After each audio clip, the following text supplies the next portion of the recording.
Good morning students. आज हमारी science की क्लास का डे 16 है।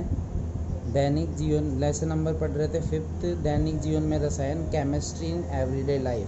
इससे पहली वाली क्लास में अपन पढ़ चुके थे कि अम्ल और क्षार के सामान्य गुण पढ़ चुके थे, जिसके अंदर हमने पढ़ा था कि अम्ल नीले लिटमस पत्र को लाल कर देता है और लाल लिटमस पत्र को नीला कर देता है क्षार। अम्ल धातु के साथ क्रिया करके हाइड्रोजन गैस बनाता है, जिसका हमने प्रयोग भी पढ़ लिया था। उसके बाद हमने पढ़ा था अम्ल धातु ऑक्साइड के साथ क्रिया करके लवण व जल देता है। ठीक है, उसके आगे हम पढ़ेंगे देखिए चौथा पॉइंट क्या पढ़ेंगे अपन। देखो चौथा पॉइंट क्या है, सभी अम्ल व क्षारों के जलीय विलयन विद्युत के सुचालक होते हैं। कहने का मतलब क्या है, सभी अम्ल व क्षारों के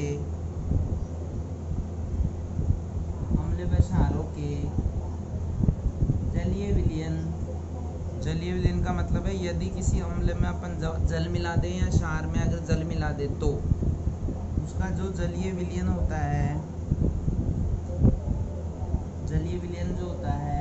वो कैसा होता है, विद्युत का क्या होता है, सुचालक। विद्युत का जलीय विलयन विद्युत के सुचालक होते हैं।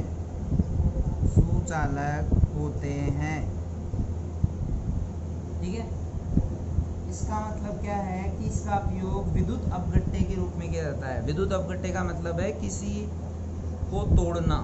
विद्युत अपघट्य मतलब विद्युत धारा प्रवाहित कर उनको दो भागों में तोड़ना, तो विद्युत अपघट्य कहलाता है। तो इनका उपयोग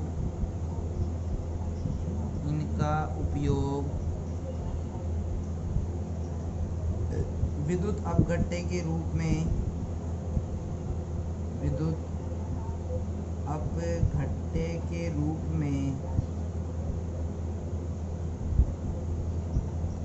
किया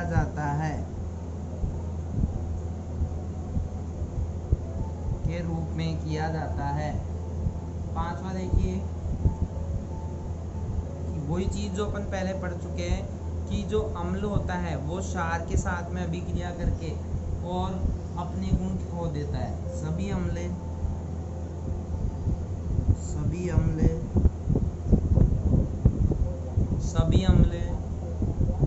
क्षारों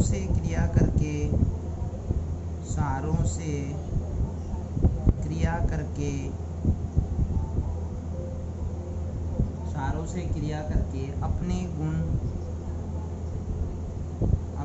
गुण खो देता है।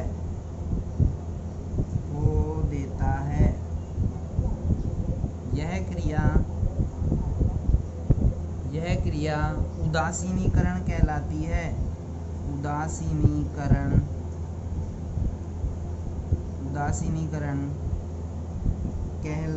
है। ये इम्पोर्टेंट है। ये टॉपिक जो पांचवा टॉपिक अपन ने लिखा है वो इम्पोर्टेंट है, ये एग्जाम में आ चुकी है। उदासीनीकरण अभिक्रिया किसे कहते हैं?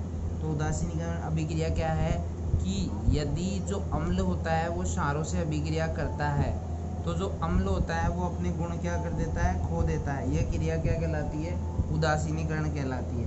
ठीक है, अब इसके अंदर हम देखते हैं, जैसे अम्ल लिया, अम्ल प्लस क्षार दोनों की अभिक्रिया कराई तो क्या बना, लवण बना, प्लस साथ में क्या बना, जल। ठीक है, अब इसके अंदर अपन उदाहरण लेते हैं। अम्ल ले लिया HCl, क्षार ले लिया जैसे अपन ने ले रखा है NaOH। तो देखो H का है प्लस का, Cl का है माइनस का, Na का है प्लस का, OH का है माइनस का। तो ये प्लस किससे अभिक्रिया करेगा, माइनस के साथ, और ये प्लस किसके साथ करेगा, माइनस के साथ। तो क्या होगा देखिए, ये प्लस माइनस साथ करेगा तो क्या आएगा, NaCl प्लस NaCl मतलब लवण बन गया, प्लस H कितने, 2, तो क्या हो जाएगा H2। तो ये क्या बन गया, अपने पास जल बन गया। और NaCl मतलब लवण मतलब नमक बन गया, लवण साधारण नमक।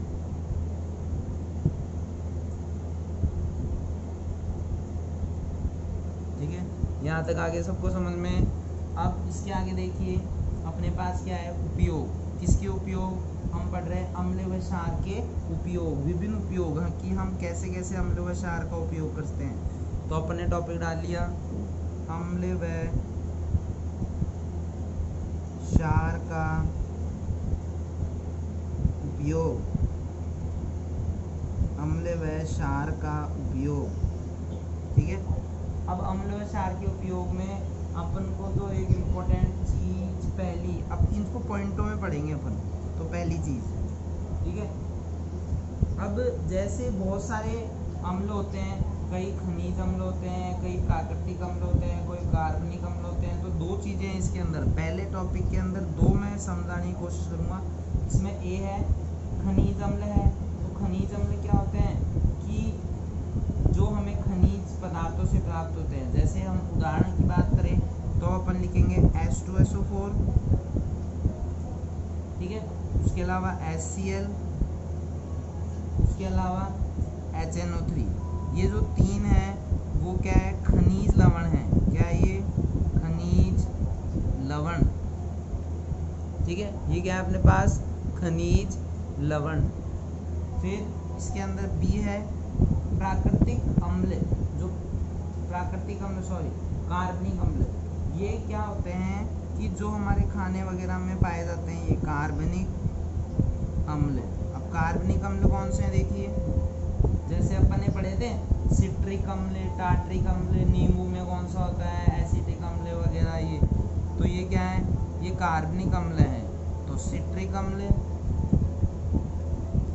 टार्ट्रिक अम्ल, टार्टरिक अम्ल, टार्टिक अम्ल, ठीक है, एसिटिक अम्ल, एसिटिक अम्ल, लैक्टिक अम्ल, लैक्टिक अम्ल, ठीक है, आदि। ठीक है, अब ये क्या है इसके, अपन ने पहली चीज पढ़ ली। अब उसके आगे देखिए कि अपन ये पढ़ते हैं कि हाइड्रोक्लोरिक अम्ल, हाइड्रोक्लोरिक अम्ल HCl, हाइड्रोक्लोरिक अम्ल अनेक उद्योगों में बॉयलर को अंदर से साफ करने में, सिंक को साफ करने में आदि में इस्तेमाल किया जाता है। तो दूसरी चीज़ क्या है अपने पास, हाइड्रोक्लोरिक अम्ल, हाइड्रोक्लोरिक अम्ल। ठीक है, हाइड्रोक्लोरिक अम्ल जो होता है वो क्या है, HCl। हाइड्रोक्लोरिक अम्ल कौन सा अम्ल होता है, HCl। ठीक है, तो जो HCl है वो क्या देखिए काम में आता है कि बॉयलर को अंदर से साफ करने में। ठीक है, बॉयलर को अंदर से साफ करने मतलब जैसे मान लो कोई बड़ा सारा अपने पास कोई पतीला है या फिर बड़ा सारे कोई ग्लास टाइप में है या फिर और कुछ है, उसको अगर हमारे अंदर से हाथ नहीं जा रहा, अब उसको साफ करना है तो हमको क्या करना पड़ेगा, उसके अंदर हाइड्रोक्लोरिक अम्ल डालना पड़ेगा। तो अपन ने क्या बोला कि अनेक, पहली चीज अनेक उद्योगों में, अनेक उद्योगों में कॉमा बॉयलर को अंदर से साफ करने में, अंदर से साफ करने में, ठीक है, सिंक को साफ करने में काम आता है। ठीक है, अब दो पढ़ चुके हैं, तीसरा देखिए अपने पास, ठीक है, तीसरा क्या है, नाइट्रिक अम्ल, उर्वरक बनाने, नाइट्रिक अम्ल, नाइट्रिक अम्ल उर्वरक बनाने में, उर्वरक बनाने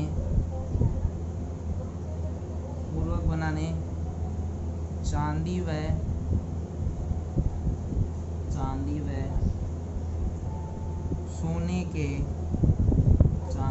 सोने के चांदी व सोने के गहनों को साफ करने में काम आता है। ठीक है, यहाँ तक समझ में आ गया। अब अपने पास है, थोड़ा इम्पोर्टेंट है अपने पास, एग्जाम में एक बार 1 नंबर का पूछा गया था कि अम्लराज मतलब इंग्लिश में अगर बोले तो कभी कभी हिंदी में भी आ जाता है ये, इसको बोलते हैं एक्वारेजिया।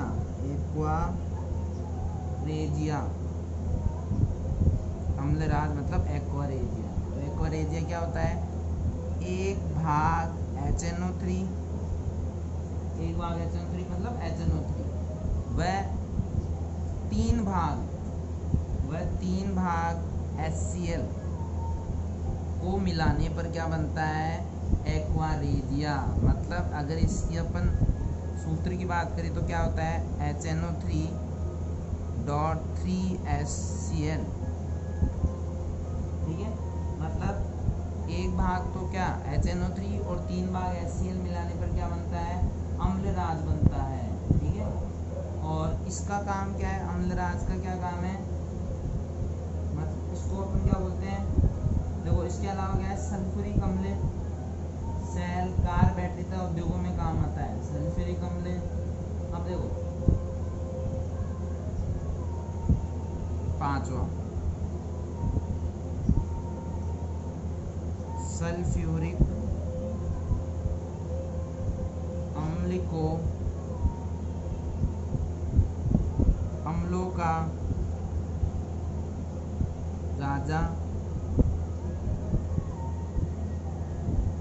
का राजा कहते हैं। किसी भी देश, ठीक है, अगला देखिए,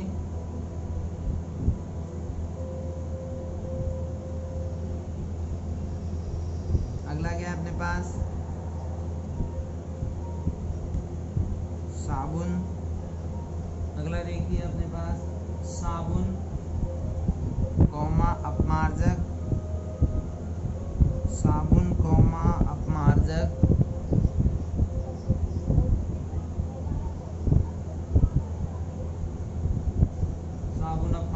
कागज उद्योग,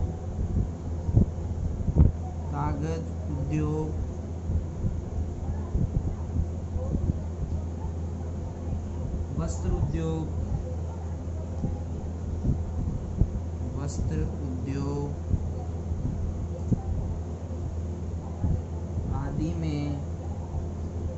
उद्योग आदि में सोडियम हाइड्रोक्साइड का उपयोग होता है। सोडियम हाइड्रोक्साइड का उपयोग होता है। हाइड्रोक्साइड का उपयोग होता है।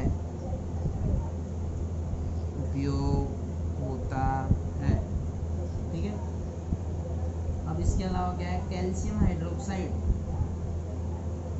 कैल्शियम हाइड्रोक्साइड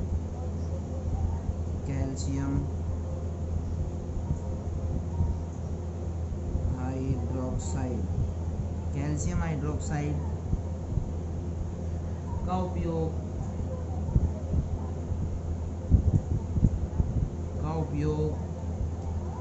कैल्शियम हाइड्रोक्साइड का उपयोग मिट्टी की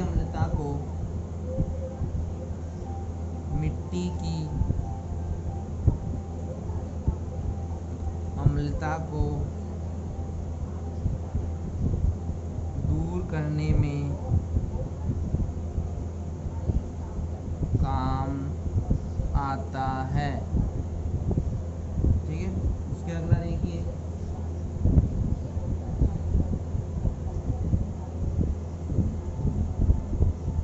ठीक है, उससे अगला देखिए अपने पास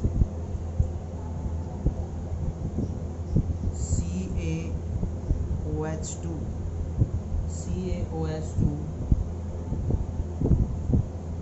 अर्थात चूना तथा कीटनाशक का एक घटक है।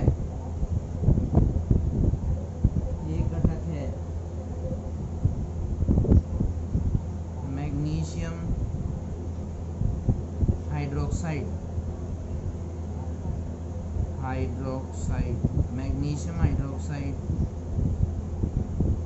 जिसको अपन बोलते हैं MgOH2 को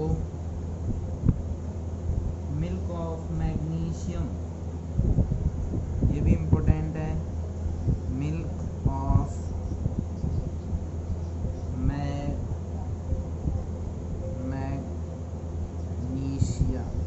मैग्नीशिया भी कहा जाता है।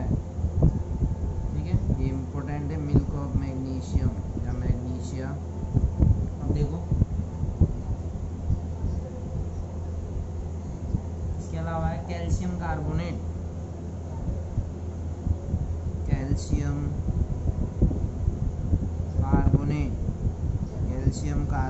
जिसको अपन क्या बोलते हैं CaCO3, कैल्शियम कार्बोनेट, जो कि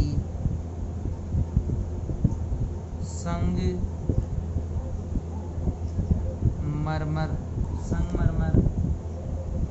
के रूप में फर्श बनाने में धातु में लोहे के निष्कर्षण में, धातुकर्म में लोहे के निष्कर्षण में,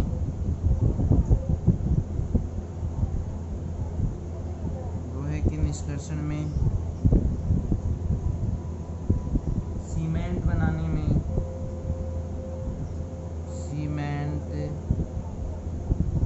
बनाने में काम आता है।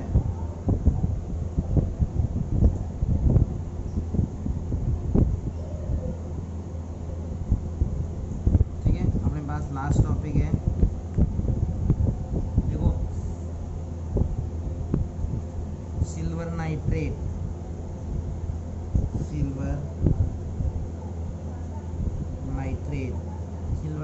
को अपन क्या बोलते हैं AgNO3। सिल्वर नाइट्रेट को क्या बोलते हैं अपन AgNO3। इसका उपयोग कहाँ किया जाता है? फोटोग्राफी में। कहाँ किया जाता है? फोटोग्राफी में। एक है फिटकरी, भाई फिटकरी का सूत्र याद कर लेना, इम्पोर्टेंट भी है, थोड़ा सा लंबा है, K2SO4.Al2, फिर उसके बाद SO4 3.24H2O।